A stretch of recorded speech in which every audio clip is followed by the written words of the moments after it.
This is Bill Ryan from Project Camelot and Project Avalon, and the date is the 16th of February 2010, and this is a bit of an unusual video presentation here because I'm taking the step of making a video as an interpretation and as a commentary on an audio interview which we did with an important witness who came and reported his story to Project Camelot a little while ago, about a couple of weeks ago.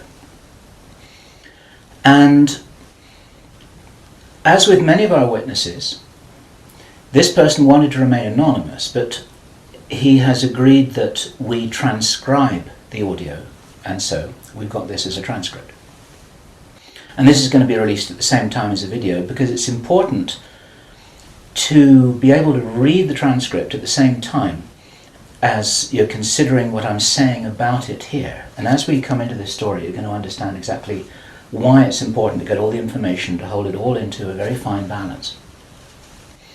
Now, this is a British person, and he worked in the British military for a number of years. And after he retired from the military, he worked in the City of London, in a fairly senior position, in a respected position, in the City of London. And for those people watching this video who don't know about the City of London, the City of London is it's like an enclave. It's like a financial enclave in the heart of London itself. Some people consider it almost a little bit like the Vatican. It's very old, it's very ancient. It's the heart of the financial system, not only of Britain, but possibly the world. Many researchers consider that it's very likely that the City of London calls the shots on the financial systems in America. They've got control over the Federal Reserve, the Bank for International Settlements, a whole bunch of things that happen. This is like the nerve center of the financial world. And it's very Masonic, it's very ancient, it's very traditional. And our source attended a number of meetings with senior Masons. And while many of these were interesting, they were routine by City of London standards. They were discussing financial affairs and so on and so forth. And then in the June 2005, he attended another meeting that he thought was going to be a routine meeting, but actually this was something rather unusual, and he realized it was unusual as soon as he arrived. In fact, in his interview with us, the one which we have the transcript of, you will see that he says that he felt it was an accident that he was there. He shouldn't really have been there. He didn't know what was happening. And as such, he didn't really participate in the meeting. He was there as a little bit as a fly on the wall. He was just listening to what was happening. And at first he didn't even understand what was being discussed. Now, the people there were Masons. There were senior Masons.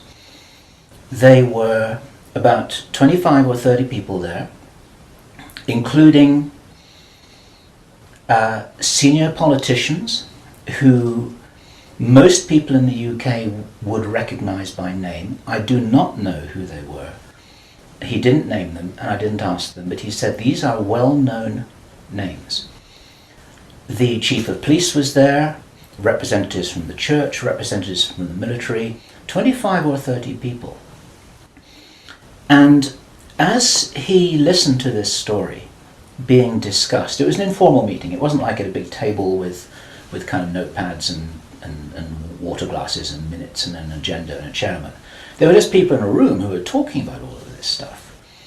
And what they were talking about was a plan that had clearly been made a long time ago. And what they were discussing was they were discussing the implementation of this plan. They were discussing how things were going, whether they were on track or not. And what, for example, to give a flavour of this, they were discussing between them some of the problems that they had in the implementation of their plan. And as this little presentation continues here, you will realize what the plan was, and I'm going to be revealing this in very much the same way as it was revealed to our witness and as he revealed it to me, bit by bit, step by step. The first thing that he heard was they were talking about the fact that Israel didn't look as if it was getting prepared to attack Iran anytime soon. This was a problem. Even back in June 2005, they were apparently concerned that what it was that was planned on some kind of a timeline wasn't rolling out according to schedule, and this was an issue for them. So that attracted his attention very quickly, because he'd never been in a meeting when this kind of thing was discussed. Then they were talking about China and how powerful China was getting, both militarily and financially, very quickly, and that the Japanese weren't doing what they were supposed to do, which was to interfere in some way with the Chinese financial system. They weren't doing that, and this was another problem because China was getting too strong too quickly. Other things that were discussed were, for example, the coming financial crash, the centralization of resources, everything that we saw starting to happen in October 2008. They were planning that and referring to it in their meeting in June 2005. So there was clearly a rollout of some plan here, and he was quite shocked the more that he heard, and when he really realized what was happening, he was extremely shocked. And one of the reasons why I'm giving this video presentation now is to soften the blow and interpret this a little tiny bit, because it is shocking information. And what I also want to do is I want to try and differentiate out between what it was that he reported, because he'd heard it with his own ears, and what it is that is his speculation and my speculation about how all this fits together. It's very important information. We need to know this stuff. Even though it doesn't look like it's going to be on track, I don't think this will happen. I think that there are a bunch of crazy people there who are extremely determined to do something, and they were in a hurry, and this is important to understand, they were in a rush to try and roll out this sequence of events. Now, what he described is what the sequence of events was. It starts with Israel attacking Iran. Now, this hasn't happened yet. There have been a number of indications that there are forces which are trying to push this into happening. You've only got to follow the news for the last 2 years to realize that the public is being prepared for a justification for this kind of thing. Iran is being set up as being the bad guys that deserve something to happen to them, and so on and so forth. Now, that's going to be the start of what is like the opening gambit in a big chess game. And the plan is to provoke Iran or China to retaliate. And our guy, our source, who is a military man, is privately as convinced as he can be, although this has never been made public and this is not publicly known, that Iran does have nuclear weapons. He believes that they have been provided by China behind the scenes. And all of this is intended because it's all right with these controlling forces that Iran has nuclear weapons, because they want them to be used. The plan is for either Iran or for China to retaliate after Iran is struck with a nuclear weapon.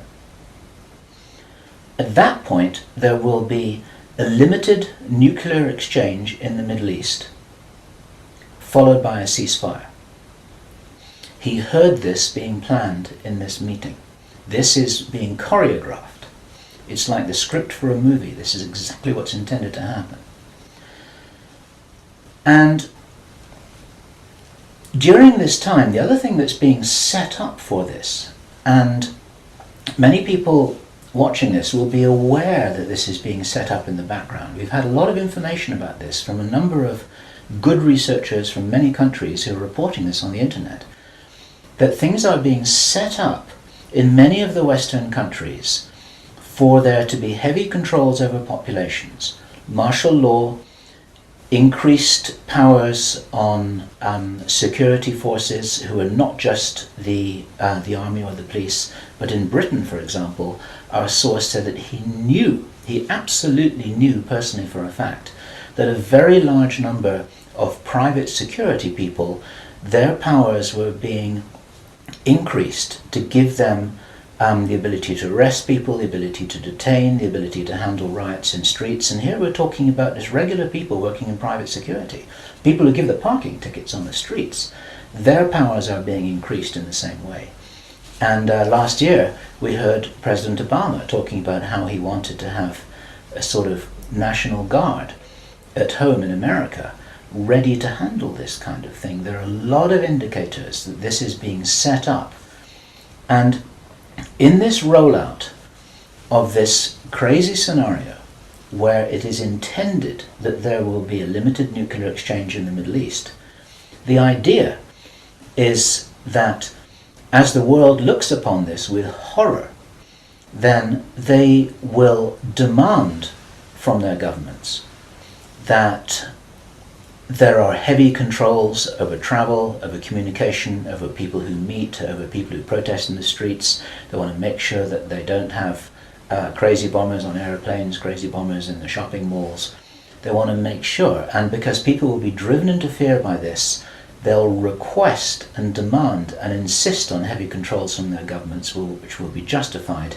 And this is where you're going to kind of get the martial law situation in all the Western countries. It's intended as a justification. All of this is just the start of something, because this story gets much bigger, and it's pretty horrifying.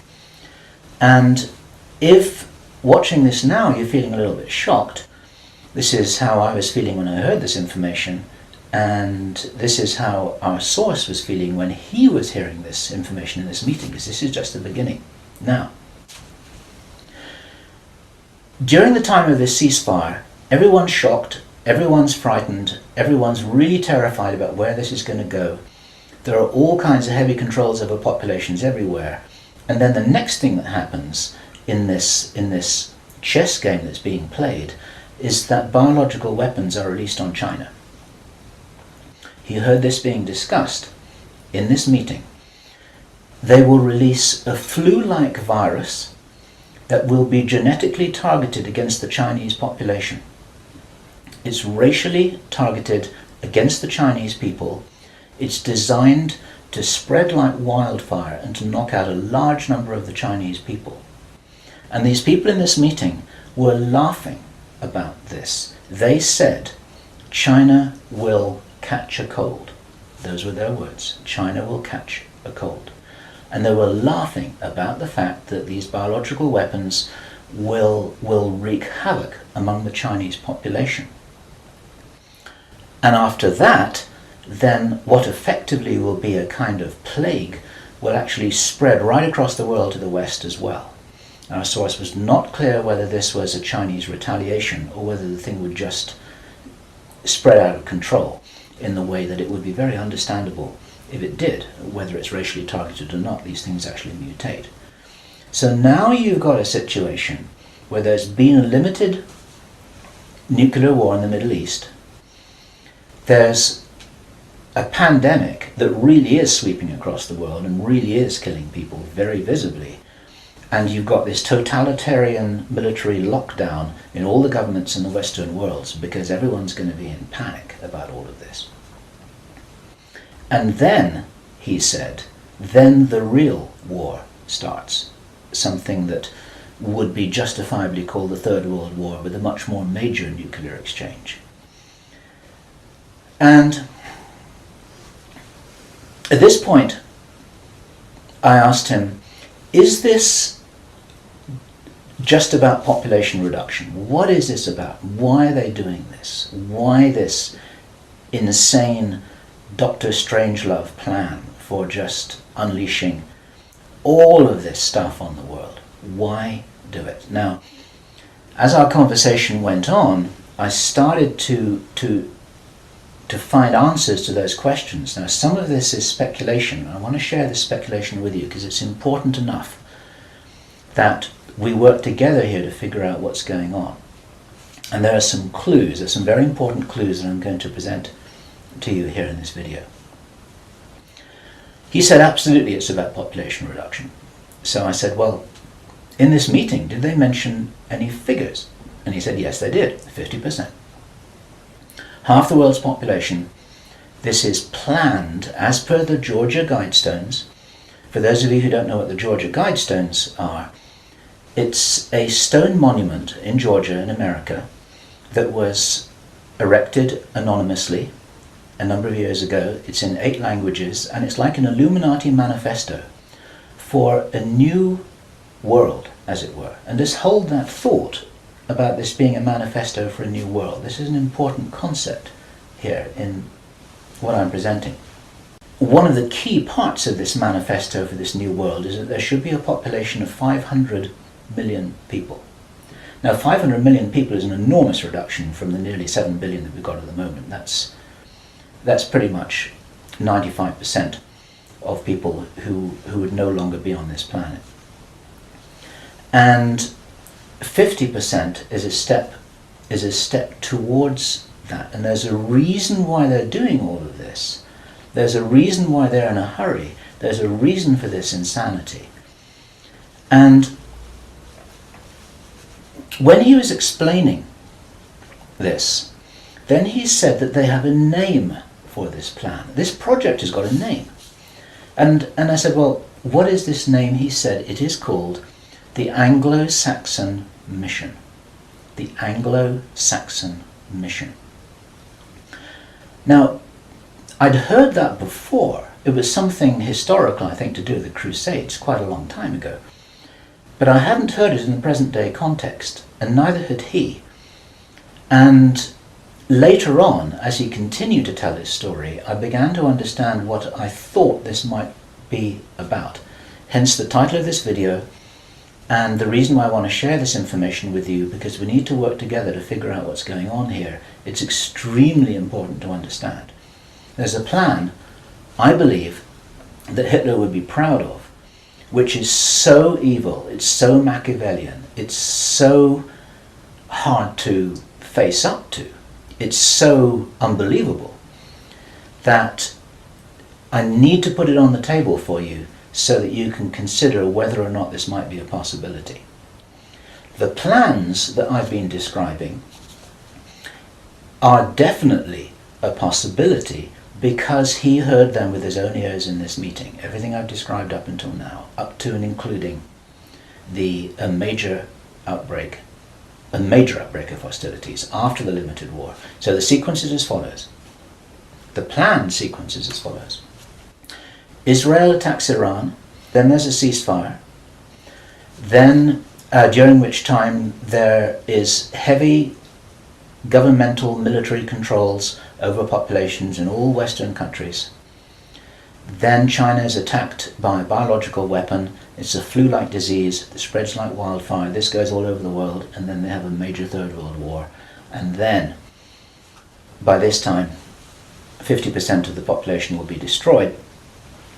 And not only because of the war or the plague, but because, as many of you watching this will understand, the infrastructure goes down in situations like this. There's no food in the supermarkets, there's no gas in the pumps, the telecommunication goes down, there may not even be water coming out of the taps. People are kind of thrown back into a Victorian era without the facilities to handle this, because most people don't have their vegetable gardens, they don't have their horse and cart, they're not able to survive in the way that we used to be able to. We're very, very vulnerable in our technological advancement. We're extremely vulnerable, and of course the controllers know this. At this stage, our source was speculating about why are they in a hurry? Why do they want to do this?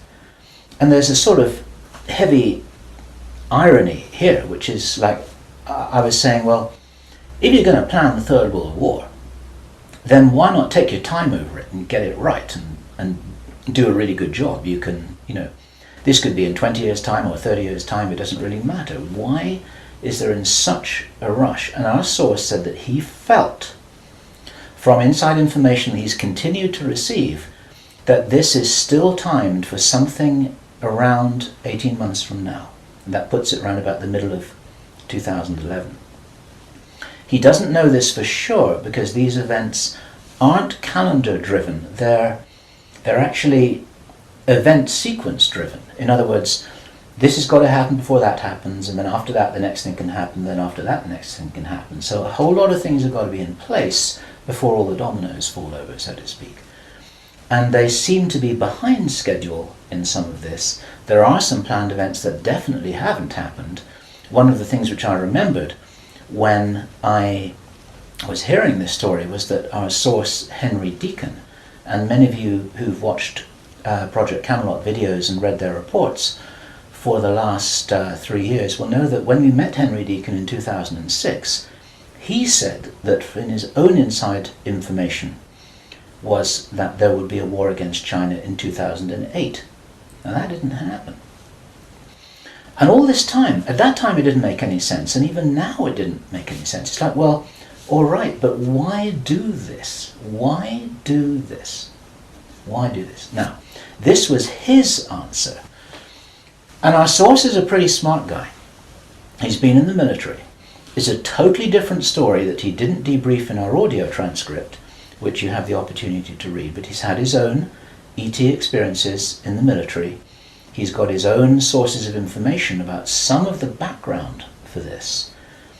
He says that he's as sure as he can be that the people who are calling the shots in the world, you can call them the Illuminati, the controllers, the cabal, whatever name you have for them, they believe that there is going to be what he called a geophysical event, a major geophysical event. He says that the best information that he's got is that the insiders believe that this is going to happen, or they are concerned that this is going to happen. And many of you watching this will know that this isn't a completely crazy idea. There have been trillions of dollars that have been spent on deep underground bases for some reason which we don't know why it is. You'll know about the seed bank in Svalbard. This is in the public domain, where all the seeds of all the plants and all the crops in the world have been buried deep inside a granite vault in northern Norway. There are many precautions being taken as if something might happen that could really threaten some of these valuable resources, including the seed banks of the world. Now, if there is going to be a geophysical event as they believe, this is because it seems to be preserved Illuminati inside knowledge, whether it's true or not, that there are repeated cyclical geophysical events about every 11,500 years. Information about what really happened to Atlantis was very probably in the Great Library of Alexandria that burnt down a couple of thousand years ago. There are persistent rumors that much of that information has been retrieved and it's in the Vatican Library. This is information which is not in the public domain and which the insiders may have access to. Whether it's accurate or not, the important thing is to realize that they probably believe that this will happen and they're making their precautions. And this might be the justification for this insanity that we've just heard about in this plan. Consider this. He said, if there's going to be a major geophysical event, something like a pulse shift, maybe it's Planet X, maybe it's some kind of energetic phenomenon that the solar system is going to be moving into, that's going to somehow destabilize the Earth or the Earth's crust in some way. We don't know. But if there were to be a major emergency like that, something that would actually make a war look very inconsequential, the thing that will help the human race to survive it, or will help parts of the human race to survive it, is if there is already emergency preparedness in place before it happens. In other words, If you knew that there was an emergency coming, if you knew, for instance, that there's a hurricane coming in to hit your city, then you put all the emergency preparedness in place beforehand. You have the troops ready, you have the infrastructure ready, you have the military ready, you have everything that you need ready to handle this situation so you can respond and react and recover in the best possible way. Our source suggests that the reason for this whole Third World War scenario is that then the Western governments, with the Chinese out of the way, will be in a state of such totalitarian control of their own population that they will be best equipped to recover and rebuild the new world after a cataclysm. And he thinks that this is what's happening. And I have to tell you that this terrible logic makes sense to me, that they would think that way. I'm not for a moment agreeing that this will happen. I think this is wild, crazy stuff, but if they believe that it's going to happen, then this could be their justification for this kind of plan that we've heard about is really being discussed. And this now is my own speculation right now, which also makes sense to me. And I invite your comments and your thoughts about this. We need to work together to figure out what's happening here. It's called the Anglo-Saxon mission. What that told me was that the reason for the name is because this is a white racist agenda for the inheriting of the new earth. It's a plan that Hitler would be proud of. If they think that a new earth needs to be rebuilt, a new world, think of that little phrase there. If a new world needs to be rebuilt after a cataclysm, they want the Anglo-Saxons to be doing it. They don't want the Chinese to be doing it. They get the Chinese out of the way first, and then the Anglo-Saxons will inherit this new world with the other nations, the Asian nations, the African nations, the South American nations. Presumably, it is assumed that they won't have the resources to be able to handle the situation in any kind of a way that gives them the strength to recover after whatever it is that they think is going to occur. So there are several other parts of this which also fit, and one of the reasons why this is an important presentation to make personally is my own personal thoughts, because up until now I've been following a lot of the well-founded research on these sorts of agendas. We've had our own sources of information over the last 3 years. But I've always had questions in my mind, like, why would they do this? War against China, why? Third World War, why? And suddenly, a lot of these things start to make a little bit more sense. It's possible, for example, that when we heard from Jordan Maxwell in our interview with him, which we did at the end of last year, 2009, he described to us how he had researched a number of repeating symbols and images that had been used ever since the time of Hitler, and even long before that, about the dawn of a new day. There's something very important in Masonic and Illuminati thinking about the dawn of a new day. And here we have possibly the reason for their belief that if you think about the possibility of a cataclysm, if they think this is really going to happen, the 2012 movie that many of you will have seen, after all of the flood and all of the earthquakes and tsunamis, then you've got these big ships sailing across a calm sea with the sun streaming through the clouds, and you've got the dawn of a new day, and the implication in that movie is that now those people will be able to rebuild the new earth because those are the survivors. It's the modern day Noah's Ark. It's possible that the dawn of the new day, that it refers to that. And it even occurred to me, and I'd be interested for other researchers to offer their views on this, that the very term the New World Order that we first started to hear about 20 years ago, actually longer ago than that, but the New World might be the post-cataclysmic world. The New World, it might be the order for the New World after the cataclysm. They may be planning who will inherit the new world. It may be nothing less than this.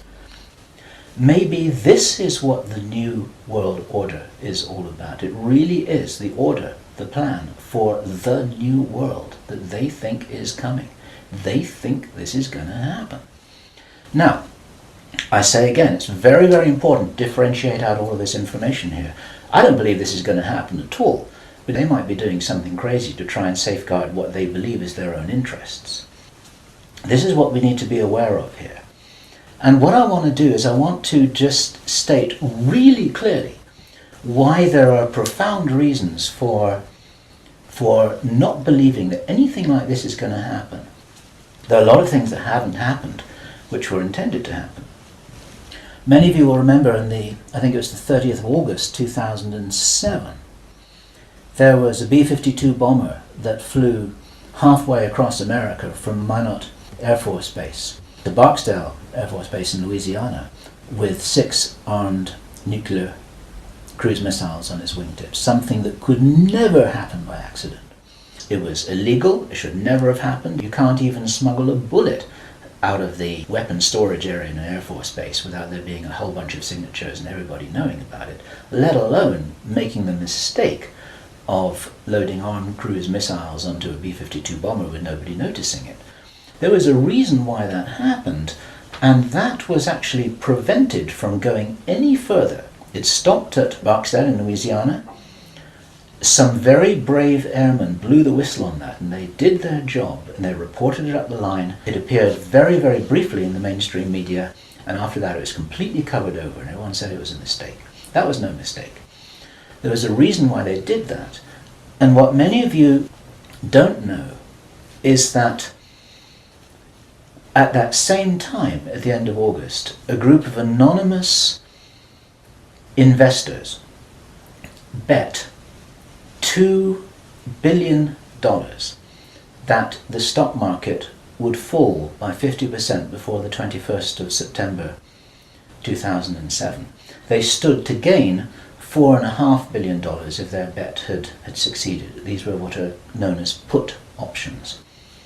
And the insiders in the stock market, they call them bin Laden trades. It's a sort of ironic description because of the betting that took place around about 9/11. Okay, those people lost their bet. It didn't work. The plan didn't work. The stock market didn't fall. The bomber never went any further. And for all we know, that was intended to be the start of the Third World War. It never happened. Okay? We heard a few minutes ago, I was describing how Henry Deacon described that the war against China was meant to start in 2008. That didn't happen. A lot of people thought that was crazy. A lot of people thought he was crazy. Maybe he wasn't. Maybe he heard something that was a real plan, but they're 2 years behind schedule, and maybe this will never happen at all. There are a number of other things that may have been planned and which have never transpired. It's very interesting to think about the so-called Mexican flu outbreak, the swine flu outbreak. For the last 6 to 9 months, we've been looking at a scenario where it looked as if they wanted to roll out vaccinations, they wanted a lot of people to get ill, they wanted to announce a pandemic. Even now, there have been proposals to extend this pandemic declaration for another 2 years, and nothing's happening. In England, we call it a storm in a teacup. There's nothing happening here, but maybe something was intended.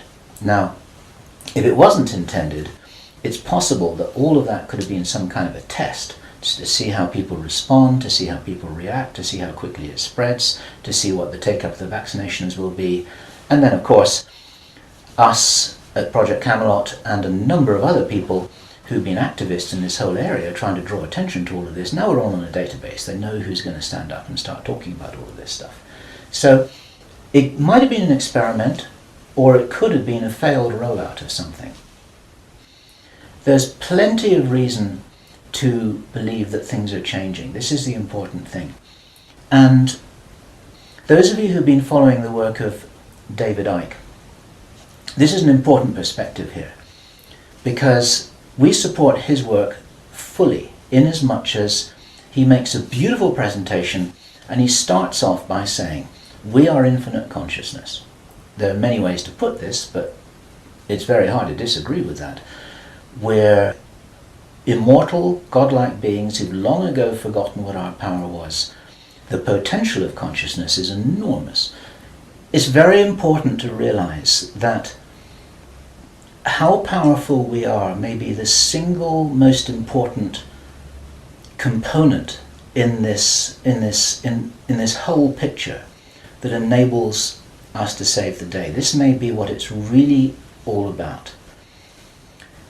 Admiral George Hoover, who died in 1998, he was in the Office of Naval Intelligence in the US Navy. He talked to researcher Bill Burns, the editor of UFO magazine, and Bill Burns described this conversation with George Hoover to George Norrie from Coast to Coast AM. And what Admiral George Hoover told Bill Burns was the biggest secret according to what the American Navy had found out. Very, very interesting story. They were talking about the Roswell visitors, and Admiral George Hoover said that these visitors were us from the future. They were time travelers. They weren't extraterrestrials. Now, other researchers and whistleblowers have spoken about the same thing, and this is fascinating in itself.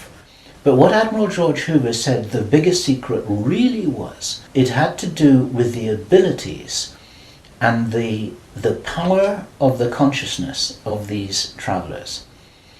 Because they were us from the future, what the military authorities had found out was what humans are really capable of. And he said that this had been buttoned up really tight, because if we knew how powerful we really were, how powerful we really could be, then we would, in his own words, cause chaos around us, and this could never be permitted. We could rearrange the reality around us in the way that we wanted to, in the way that, if this is real, that the future humans have learnt how to do, which gives them access to these sorts of incredible abilities, such as time traveling. Philip Corso, in his book The Day After Roswell, described in some detail how his understanding was that the way the craft works was they were like an amplification of the pilot's own consciousness. It was their consciousness, it was their ability to travel and bilocate that was amplified by the craft, and that actually all of these abilities are basically abilities connected with the consciousness of the beings themselves. And if they are us, this is the message for all of us here. We're being deliberately dumbed down. Our food is being poisoned. Our children are being lied to in the schools. We're being fed propaganda in the media. We're being forced into this tiny little box. We're being kept busy with game shows and ball games, and we are discouraged from really finding out what it is that is our heritage on this planet. Eric von Däniken has just published a book which is called History is Wrong. There's so much which we are denied. George Green describes that we are known as the useless eaters, this surplus population of billions of people, with a tiny number of people at the top of the heap who are dependent upon us to police each other and to laugh at each other and to stop each other from getting out of line, because we're encouraged to conform to how we're meant to be. And so there's this straitjacket that there's the opportunity for us to break out of, and it's this straitjacket which has been deliberately put in place by these very people who've been creating this plan. Where this plan originates from, it's very interesting to speculate. Our source told us that this has been in place for a long time. He first heard about the Anglo-Saxon mission as long ago as 1976. The Illuminati symbolism about the dawn of a new day has been going on for a long time. Many people think that this plan requires such a superhuman level of intelligence and strategic understanding, and is so ruthless and so cold, that the logic suggests, and David Icke says this, Jordan Maxwell says this, we say this ourselves with full agreement, that this didn't come from a human source. People aren't capable of doing this against other people. There's something else behind this. We have to think big. We have to think from the highest spiritual viewpoint that we possibly can do. That these people shouldn't be fought. What must happen is we just withdraw our consent from these things that are being done to us, from this plan that we're part of. And as I was saying just before, if you're in the military or if you're in intelligence services, withdraw your consent from this, because these plans can't happen without it. There's something about the Illuminati and the way that they're operating that is very limited. They're using force, they're in a box, they're trying to counter what everybody I know is recognizing and referring to as a huge expansion of consciousness all over the world, an expansion of awareness. We get emails every day from people, often very young people, who are saying, I can really see what's happening in the world. Tell me what to do about this, but I'm ready. I'm ready to do something. I'm ready to do whatever it was that I came here for. I don't know what that is yet, but I know that we've got big problems. 20 years ago, people weren't saying that kind of thing. There's a huge rollout of some kind of an expansion of consciousness. It's a morphic field that's growing enormously. And there's something that's changing. And my personal belief is that this is certainly being supported by benevolent non-human agencies, let me put it this way, who know about this kind of plan. They don't know whether it's going to happen or not, but they know that it's being planned. A lot of contactees, there's some channel information. You need to consider channel information extremely carefully. But there is channel information, and there are contactee reports that all talk about scenarios like this and how we must be wary, how we must be careful, how we've got to guard against it, how we've got to insure against it, how we've got to be prepared for something like this. And it's entirely possible that this increase in consciousness is happening in direct response with this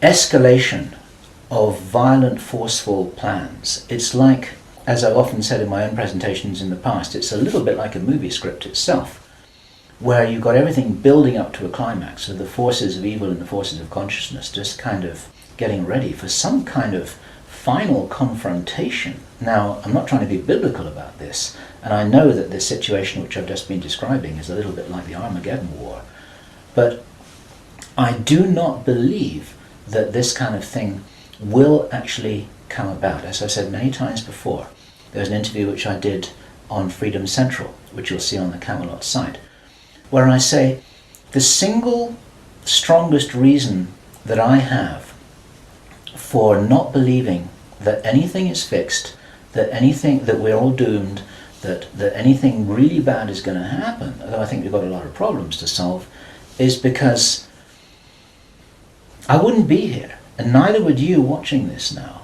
I'd have incarnated on another planet. I'd have gone somewhere else. I'm not going to go and sit here in the firing line with no possible way of escaping. There's a job to do here, and many of you watching this will be aware of the fact that we're here to do jobs. It's what Dolores Cannon calls volunteers.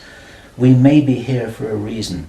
We may be here to help catalyze this increase in consciousness, and that's what's going to prevent this kind of thing from happening, because if we do not agree that this is the future that we want, then that's not what we're going to experience. We do all co-create our reality, we do all have a part in it, and I profoundly believe that by becoming aware of these plans, this is the way that we avert them. There's a difference between prediction and prophecy. These are two words in the English language that are easily confused with each other.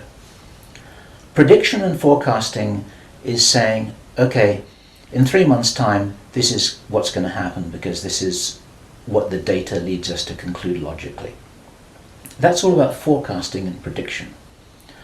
A prophet does something different, and it's a word to be used with care because it's often misused, it's often misunderstood, and it's like a biblical term, and some people react against it for that reason. But what a prophet always used to do is to say, listen, if we don't wake up and if we don't take action, then this is what's going to happen. And the purpose of the prophet giving this prophetic warning is not to warn people that it will happen, but to say, listen, you got to change something here. You got to change the way you're doing things. You got to change the way that you're being. You got to change the way you're interacting with each other. You got to change your whole attitude. Whatever it is that you change, then the purpose of the change is so that this prophesied event doesn't happen. And so what we have here is we have a kind of prophecy. It's not a prediction. And I'm using this word very, very carefully because the reason why I'm making this statement, the reason why we're releasing this information is to make sure that this doesn't happen. What are we going to do with this information? It's going to be translated into every language that we can. The video is going to be subtitled in Chinese, Arabic, Russian, Spanish, every other major language.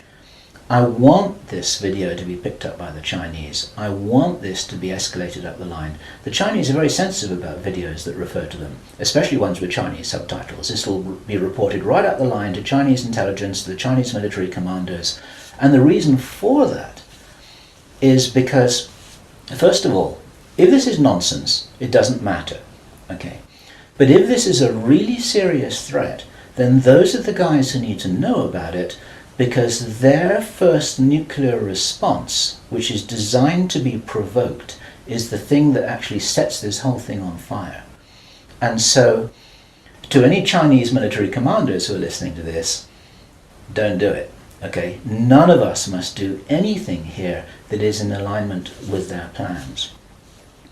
There's a wonderful scene in the Avatar movie that I loved so much, which was when the woman helicopter pilot who was ordered to fire her weapons at the big tree, she's just about to fire, and then she says, I didn't sign up for this.